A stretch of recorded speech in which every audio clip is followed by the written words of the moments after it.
The audio clip was only 3 seconds long, but it played on an endless loop in my mind for months. Honestly, ladies, look closer. That lace? It's clearly polyester blend. She's trying to sell a fairy tale on a fast fashion budget. It's tragic. That was Celeste, a top-tier wedding influencer with 3 million followers and a voice dripping with contempt. She wasn't just talking about a dress. She was talking about my dress, the one I had poured every penny, every late-night hour, and every ounce of my hope into creating for my own wedding. I didn't have the money for a designer gown, so I had spent 6 months sourcing antique lace and silk from thrift stores to sew it myself. And she found it, zoomed in on the hem, and labeled it cheap. When you're mocked for trying your best, you have 2 choices: shrink away or stand up and prove that cheapness isn't a budget problem, but a scarcity of imagination. I chose to prove her wrong. I didn't send her a nasty message. I didn't fight back on social media. I waited 5 years, launched a high-fashion, sustainable bridal line, and forced the universe to position her exactly where she needed to be, sitting in the front row, watching my name shine above hers. Hello, everyone. I'm Ava. I'm 32 years old, and I'm a bridal designer. But this story doesn't start in a pristine design studio. It starts in a cramped, stuffy apartment. Fueled by coffee and absolute fury. This is a story about the intersection of creative passion and class cruelty. It's about the soul-crushing realization that for some people, the price tag is more important than the heart invested in a creation. It's about being judged, not just for your clothes, but for your bank balance. This is for anyone who has ever been belittled for their lack of money, anyone who has been told their dreams were too big for their budget, and anyone who understands the deep, burning need for validation, not by money, but by talent. So, let's begin. If you've ever felt the sweet anticipation of a justified, spectacular payback, hit that like button, subscribe, and get ready for a look inside the world of high fashion, where the only thing cheaper than the fabric was the soul of the critic. My relationship with my now husband, Liam, was simple, honest, and joyful. We weren't wealthy.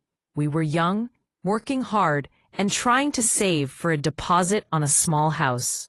When we got engaged, the wedding budget was our first big argument. I wanted a beautiful day. I didn't want the debt. I'd always been a gifted seamstress, taught by my grandmother. The idea hit me. I would sew my own dress. It wasn't just about saving money. It was about sentiment. I didn't want the pristine factory-made silk. I wanted history. My process was slow, meticulous, and deeply personal. I spent weekends haunting estate sales, flea markets, and vintage textile recycling centers. I found an antique silk slip from the 1920s that formed the lining. I pieced together yards of delicate, hand-stitched lace from curtains that had been discarded by an old theater. Every stitch was a narrative. The result, finally finished 5 months later, was breathtaking. It wasn't standard. It was antique white, heavy with history, and its imperfections were its beauty. It felt like wearing a tapestry of salvaged memories. I was ecstatic. I posted one single photo on my low-key Instagram the night before the wedding. I didn't tag the location or the vendors. I simply captioned it, "Something borrowed, something made with love." The wedding day was perfect. I felt like the most beautiful woman in the world encased in my own creation. Then, disaster struck 2 days later. Liam and I were on a modest honeymoon upstate when my sister called, her voice tight with panic. "Ava, are you seeing this?" "Seeing what?" "Celeste Dubois, the wedding influencer. She somehow got a high-res photo of your dress from the photographer's tag, zoomed in, and did a video critique." My stomach dropped. Celeste Dubois was the reigning queen of aspirational wedding content. Her reviews were notorious for making or breaking small businesses. I found the video. It was a 15-minute, heavily edited piece titled "DIY Disaster When Brides Skip the Budget." She spent 10 minutes dissecting the gown. She zoomed in on the delicate, hand-stitched imperfections. She pointed to a subtle discoloration on a piece of vintage lace. "Look at this seam here, ladies," Celeste drawled, her voice a polished, poisonous velvet. "The stitching isn't even. This is the difference between a couture gown and, well, a recycled project." She's romanticizing thrift, but honestly, it just looks cheap. Save your pennies for a honeymoon, but please, do not do this to your wedding day. The comment section was a battlefield. Some people defended me, but the sheer volume of her followers overwhelmed them. The message was clear. You are poor, and your taste is poor. I remember the physical sensation of that betrayal. It wasn't anger. It was a cold, deep chill of humiliation. My face felt hot. My hands started to shake. I curled up on the hotel bed, feeling like my skin was too tight. I had poured my soul into that dress, and she had reduced it to garbage. Liam held me, furious. "We'll call her. We'll report the video. We'll sue her." "No," I choked out, tears finally coming. "Don't you see? That's what she wants. She wants a messy catfight. That's her content." The immediate pain lasted 2 weeks. I couldn't look at my sewing machine. The thought of thread and needle made me nauseous. Then, the turning point. Liam was packing up the discarded scraps from my dress. He picked up a piece of the delicate antique lace. "This isn't cheap, Ava," he said, turning it in the light. "This is irreplaceable.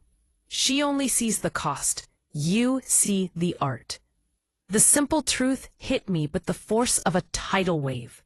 She had mocked me for my story. My lack of a budget wasn't a failure. It was the entire narrative. That night, the plan began. I wouldn't fight her. I would outclass her.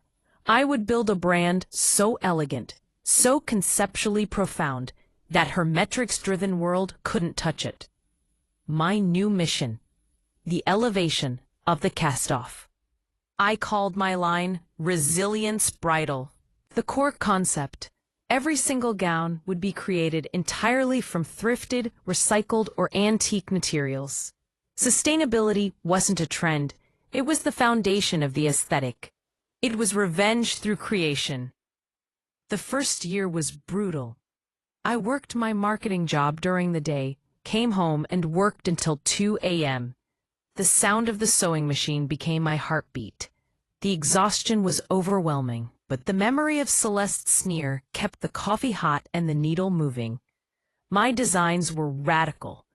The thrifted fabrics, when treated with high-end techniques, hand dyeing, French seams, meticulous structure, transformed into luxury. My gowns were not pristine. They were textural, complex, and full of soul. My initial clients were brides seeking uniqueness and sustainability. My story, the viral critique, didn't hurt. It helped. Brides were drawn to the narrative. The designer who turned her personal humiliation into a protest against fast fashion perfection. My business grew organically, built on integrity. The ultimate goal was always the same. Fashion Week, the ultimate stage. The place where the arbiters of taste, like Celeste, would be forced to pay attention. The day my invitation arrived, a heavy, precious part of my name, cream-colored card confirming Resilience Bridal had secured a coveted spot in the New York Fashion Week Emerging Designers Showcase. I broke down crying. It wasn't relief. It was a final cathartic release of that old humiliation. Now, the final stage of the revenge. The setup. My show was scheduled to open the prestigious bridal showcase. It was the headlining spot for the new designers. Celeste Dubois, as an A-list influencer, was not only invited, she was given a highly visible front row seat, specifically requested by the PR firm handling the show. My team made sure her name was prominently on the list. The show's theme was the fabric of history. The entire presentation was designed to weaponize my origin story. I was backstage 5 years later, wearing a simple black dress, my hands clammy but steady. I received confirmation from the PR team. Celeste had arrived. She was seated, fashionably late, in the front row, camera ready. The lights went down. The music started. Not a trendy pop track, but a score of deep, melancholic strings that built into a powerful crescendo. The show opened with a projection across the backdrop. It wasn't my logo. It was a single quote, fading quickly into the dark. It's not the dress. It's the story behind it. The first model emerged. She wore a gown made entirely of repurposed industrial canvas, softened and sculpted into a powerful, almost architectural shape. The crowd gasped. The collection was a triumph.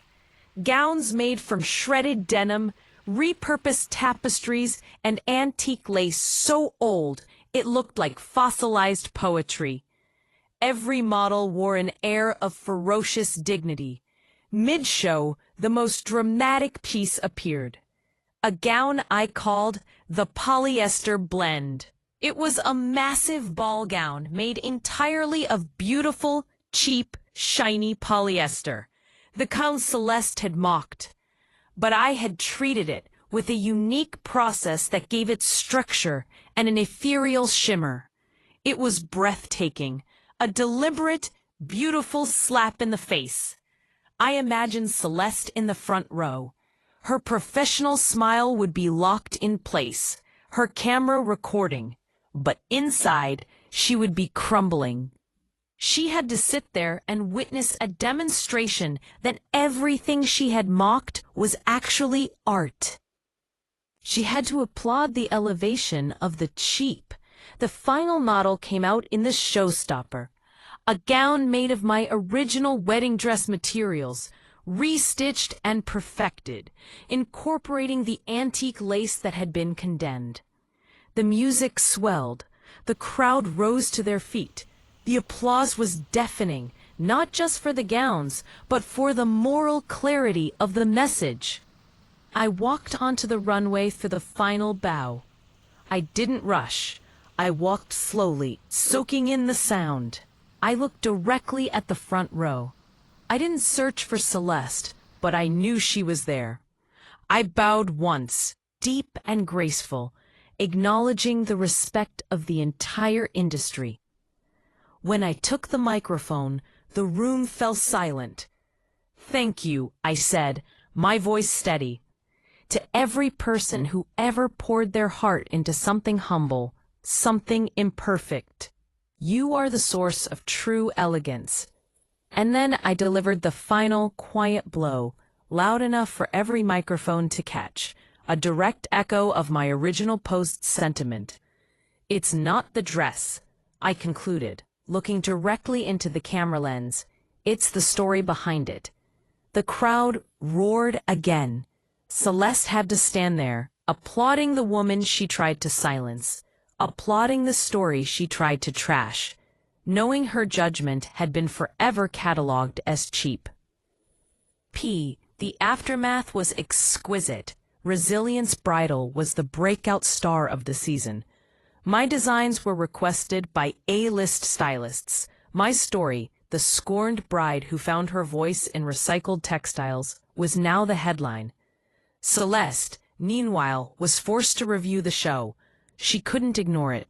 Her review was stiff, dry, and professional, praising the innovation, but conspicuously failing to mention the theme or my background. She knew that mentioning my story would only amplify my success and resurrect her original toxic commentary. Her silence was the sweetest revenge. She had to acknowledge my professional success while choking down the fact that her cruelty had funded my credibility. I had turned her judgment into my founding mythology. When someone diminishes your efforts because they don't meet an arbitrary price point, remember this: the lack of money is not the problem. The lack of vision is the problem. I learned that the materials don't hold the value. The intention does. I turned my humiliation into the very core of my brand identity. If you are currently being judged for your thrifted clothes, your small apartment, or your handmade ambition, let that shame go. Take the energy of that mockery and channel it into creation. Because the best revenge isn't achieving success on their terms. It's succeeding so profoundly on your own terms that they have no choice but to stand in the back row of your triumph and clap. If this story gave you chills, or if you believe in the power of sustainable artistic revenge, smash that like button. And I want to know in the comments, what is the most beautiful thing you have ever made or accomplished using something someone else deemed cheap or unworthy? Tell me your story of resilience. Don't forget to subscribe. Until next time, find the story in the smallest things and let your work speak for itself.